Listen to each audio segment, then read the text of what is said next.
boys and girls. Today we're going to again be talking about integers, but now we're going to talk about subtracting integers. So let's see how this is going to work. Have your notes packet out. Open up that subtraction flap so you only see that part of your notes. So what we have is subtracting integers. It's as easy as adding. In fact, you have to change it into an addition problem. So we're going to take all of our subtraction problems today and turn them into addition problems, which we were doing so great with yesterday. So let's think. If Haley owed $200 on her credit card, then she made another purchase of $20. How much does she now owe? So if you started out owing $200 and then you owed another $20, you would then owe $220. As we learned last chapter, owing money would make it negative. So that would be a negative $220. But what math could you use to get to that problem? So let's think. Isn't taking away $20 the same thing as adding a negative 20? So our lady over here says, I started the account with negative 200, then took away $20 more. So negative 200 minus 20. Okay, well, the man on the right here says she started the account with negative 200 and then added another $20 debt. So negative 200 plus a negative 20. They're actually saying the same exact thing, and both will get to the correct answer of negative $220. So let's see how we actually go through in doing this, what our steps are. We are going to be revisited, you might see, by our old friends of KFC, Keep, Flip, Change. So you're going to keep the first number the same. You're going to flip subtraction to addition, and then you're going to change the sign of the second number, change it to its opposite. So then you follow the addition rules. So for example here, keep the first number the same. So in negative 200 minus 20, I'm going to keep the negative 200, negative 200. I'm not going to do anything to that first number ever. Then I'm going to flip the sign to addition. So my subtraction sign now becomes an addition sign. Now the last part is I need to change the second number to its opposite. So I'm going to change the sign. When I look at this here, this 20 right here, this is a subtraction symbol, so is this a positive or a negative 20? This is a positive 20 to start. So it's negative 200 minus a positive 20. What's the opposite of positive 20? Negative 20. So I have negative 200 plus negative 20. Again, that was a positive 20, not a subtract, and that was a subtraction symbol, not a negative sign. Sorry, that got a little complicated there. So I now follow my addition rules. What is negative 200 plus negative 20? My signs are the same, so I'm going to add 220.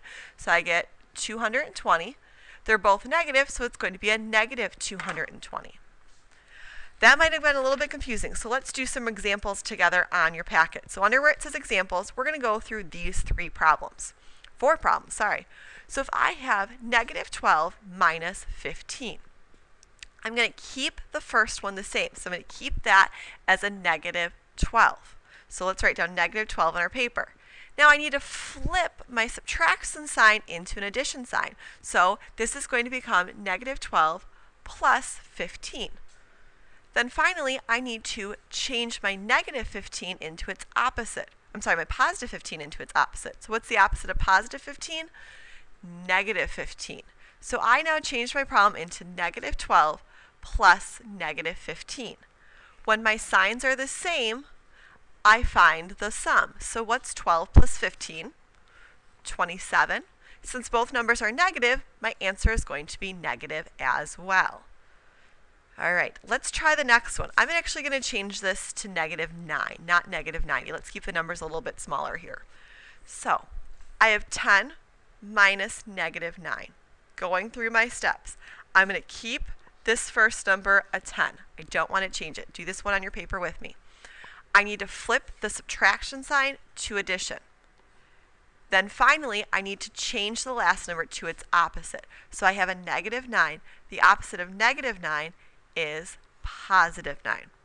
So I end up with 10 plus positive 9, which we know is 19. We're not going to end up doing those bottom two.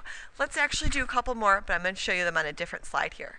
So let's say I don't have a nice keep, flip, change up at the top to remind me. So let's look at these practice ones together. If you have more room on your examples, do them with me. Otherwise, just listen and follow along. Remember, I'm going to keep the first, flip the second, and change it to its opposite. So I'm going to keep the 4 of 4. Did that. I'm going to flip my subtraction sign to addition, and I'm going to change my second sign to its opposite. So negative 6 becomes a positive 6. So I have 4 plus 6, which is going to equal 10. Okay, looking at my next one, I have negative 3 minus 8. Now the big thing to recognize is I'm subtracting a positive 8. Again, it would be a negative 8 if I had that parentheses around that second number. So when I change this, I'm going to keep it negative 3. I'm going to flip it to an adding 8. And this positive 8 needs to become a negative 8. So I have negative 3 plus negative 8. Since my numbers both have the same, I'm going to find their sum, which is 11, and I'm going to make it negative 11 there. Again, this is a hard topic, so if you're confused, we're going to practice this a lot tomorrow in class. So come to class with any questions you have, and we'll see you tomorrow morning